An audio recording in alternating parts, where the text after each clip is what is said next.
Hi, it's Winnipeg Juno-winning composer, producer, writer of the 2020 movie musical Stand, Danny Schur. Welcome to my studio. Gosh, the fact that my independent Canadian movie exists may be triumph enough. I mean, artistically, it really says what I believe.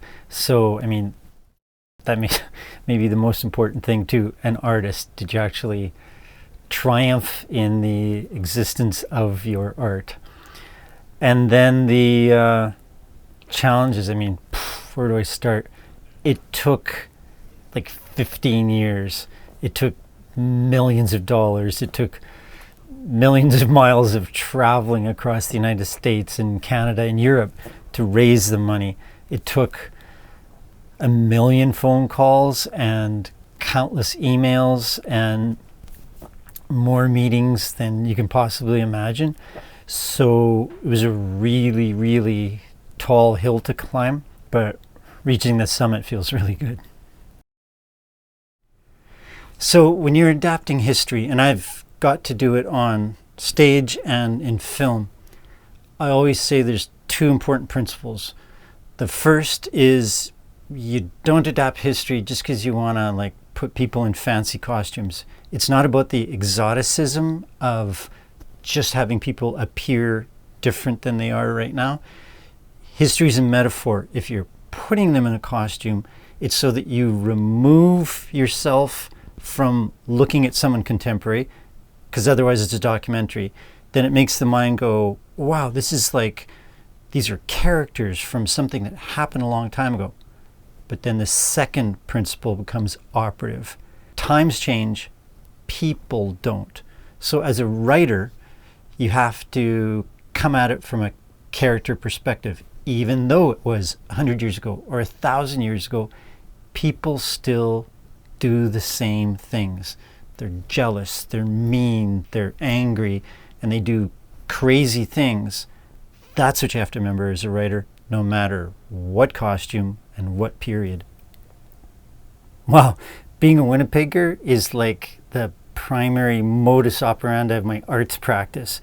It frames everything from the stories I choose, all Winnipeg stories, to the way they're told. And by that I mean they start usually from my personal background as a Ukrainian Canadian Winnipegger.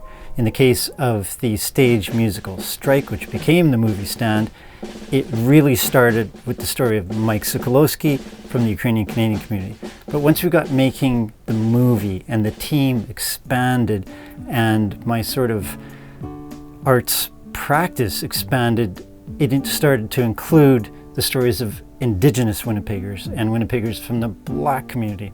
So, I mean, Winnipeg is the reason I do what I do, motivates the choices, and it's who I am through the art. So, my advice to aspiring Canadian artists of all sorts, writers, movie makers,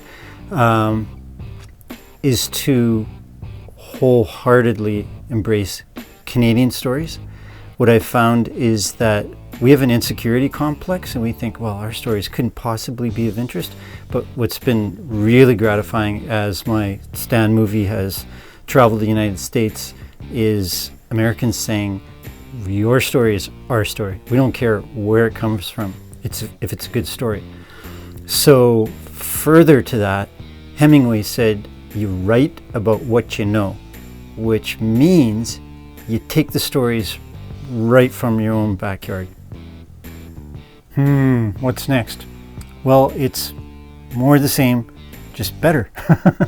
And hopefully more the same, having learnt more about how to do it. There's a story from the Ukrainian community about the First World War internment of Ukrainians and other Eastern Europeans.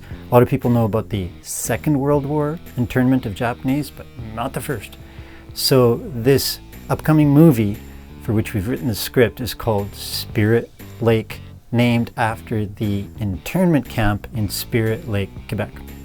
So that's what's next.